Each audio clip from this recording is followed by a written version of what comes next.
Seres humanos que acompanham o Planeta Podcast, temos um recado para vocês. Show do Planeta Stand-Up, link na descrição. Você disse que existe uma modulação aí dos casos de bipolaridade, né? Você falou tipo 1, né? Tipo 2. Tem até quantos tipos e quais são as diferenças entre esses tipos? É a intensidade mesmo?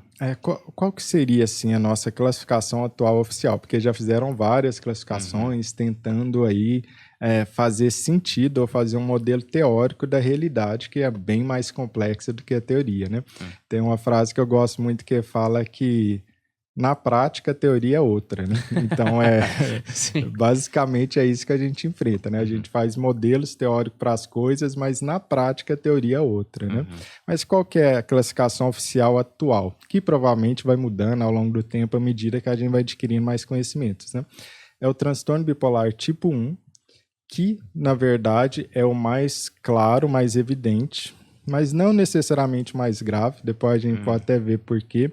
E o que é o transtorno bipolar tipo 1? Qualquer pessoa que já fez uma fase de mania, que é aquela fase de ativação mais intensa. E aqui tem uma pegadinha. Já logo de cara no transtorno bipolar tipo 1, que é o quê?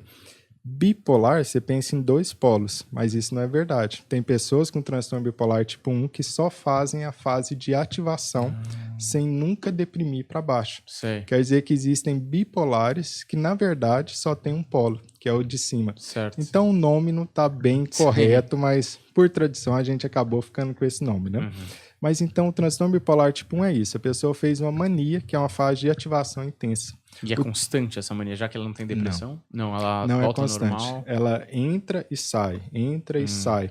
E o período mínimo a gente tem, que é aquele de 7 dias. Mas o máximo a gente não tem. Pode ser que isso dure semanas, meses ou anos. É muito difícil com essa fase de ativação muito intensa, acabe durando muito tempo, por exemplo, anos, porque o cérebro não dá conta e o corpo não dá conta também. Certo. É muita energia física, mental, é muito tempo sem dormir, acaba que o corpo não aguenta isso.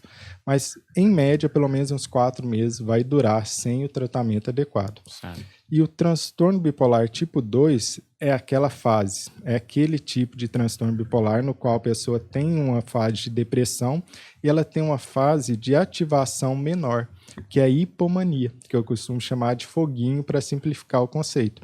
Mas ele nunca tem aquela fase de mania grande, intensa, como no tipo 1. E temos a ciclotimia, que é como se fosse um transtorno bipolar não tão bem definido e um pouco mais sutil do que o tipo 2 e algo chamado de espectro bipolar. Que é o mais leve, vamos dizer assim? Que seria mais... Tudo isso que está definindo um tipo do outro é pela intensidade e pela definição da fase de ativação. Sim. Então, já ali no espectro bipolar, o que você vai achar é muita depressão. Uma depressão que se repete continuamente. E tem algo que a gente chama de transtorno bipolar sem outra especificação. O próprio nome está falando, é transtorno bipolar sem outra especificação. Basicamente, é uma cesta no qual a gente joga todos os transtornos bipolares que não se encaixaram nessas outras definições. Por isso que fica uma cesta grande, né? Certo. Isso, em geral, as pessoas conhecem o tipo 1 e o tipo 2, mas não essas formas mais sutis de bipolaridade. E é aí que o bicho pega, por assim dizer. Porque você fica pensando que ter aquele tipo mais claro de bipolaridade pode ser ruim. Muita gente pensa nisso. Mas, pelo menos, é mais evidente. Então, você recebe o diagnóstico mais facilmente e você recebe o tratamento mais facilmente. Enquanto esse tipo mais sutil de bipolaridade frequentemente sofre muito tempo, porque não recebe o diagnóstico e o tratamento correto. E o que você veria nesse tipo de bipolaridade mais sutil? É uma depressão, por exemplo, que se repete muito. Então, a pessoa tem mais de 5 depressões ao longo da vida. Ou é uma depressão que não responde a antidepressivos. Então, a pessoa entra com antidepressivo naquela depressão ali, ao invés de melhorar, é como se estivesse tomando água, ou ela piora quando introduz um antidepressivo, ela fica mais irritada, mais deprimida, com mais pensamento suicida, ou até melhora no começo, alguns meses depois perde o efeito. Então, esses tipos diferentes, atípicos de resposta ao antidepressivo indica para a gente que aquela depressão ali, tem algo diferente aqui. Essa depressão pode ser uma bipolaridade que não está identificada. Está respondendo diferentemente do que é o esperado ao antidepressivo. E tem outros marcadores também que você vai ver ali. Depressão no pós-parto, então depressões que são graves no pós-parto. Depressões no qual tem uma coisa chamada de sintomas neurovegetativos reversos. São palavras bonitas, né? Para a gente se sentir inteligente, mas que significa o quê? Dormir demais e comer demais, engordar. Então a pessoa tem uma hipersonia que dorme mais de 10 horas ou ganha peso durante a depressão. Ou ela tem uma depressão que ela está intensamente sem energia, como se estivesse vestindo um casaco de chumbo. Então, todo o movimento é pesado. Antes, eles chamavam isso de depressão plúmbia, por causa dessa imagem de que é como se a pessoa tivesse um casaco de chumbo no corpo. Então, tudo é lento, tudo é difícil, tudo é sem energia física mesmo que a pessoa sente. Então, são vários marcadores de depressão que você pode ver nessas pessoas que têm essa bipolaridade mais sutil. E essas que são mais sutis, você acha que... Você falou que você descreveu o tipo 1 e, apesar dela ser a mais clara, você falou que não é a mais grave. E a mais grave seria uma dessas mais sutis porque o diagnóstico é muito mais complicado?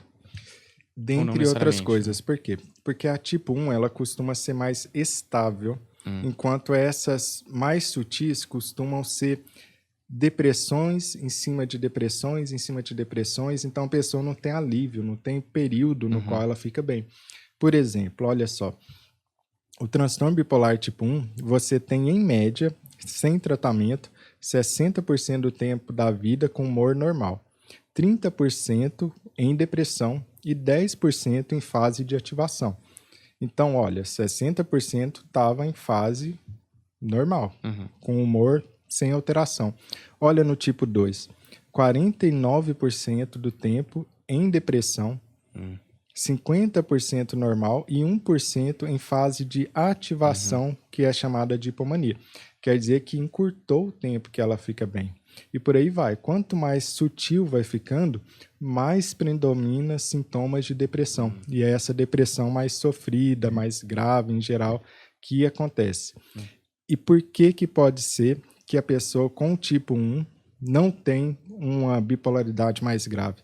Porque ela logo é identificada, logo é tratada e fica bem. Fica mais estável. Enquanto a outra vai demorar, em média, 13, 15, 20 anos para ser diagnosticado corretamente. E recebendo tratamento inadequado, que são os antidepressivos isolados. E aí tem um problema. Quanto mais tempo passa recebendo o antidepressivo, que é o tratamento incorreto para essas pessoas, mais cria resistência ao tratamento correto, que são os estabilizadores de humor, na maior parte das vezes. Então, não só eu estou com o tratamento errado, como esse tratamento errado está levando a criar resistência ao tratamento certo, quando eu receber o diagnóstico correto. Por isso que nem sempre ser mais sutil é melhor, porque atrasa o meu tratamento, atrasa aquilo que pode me ajudar.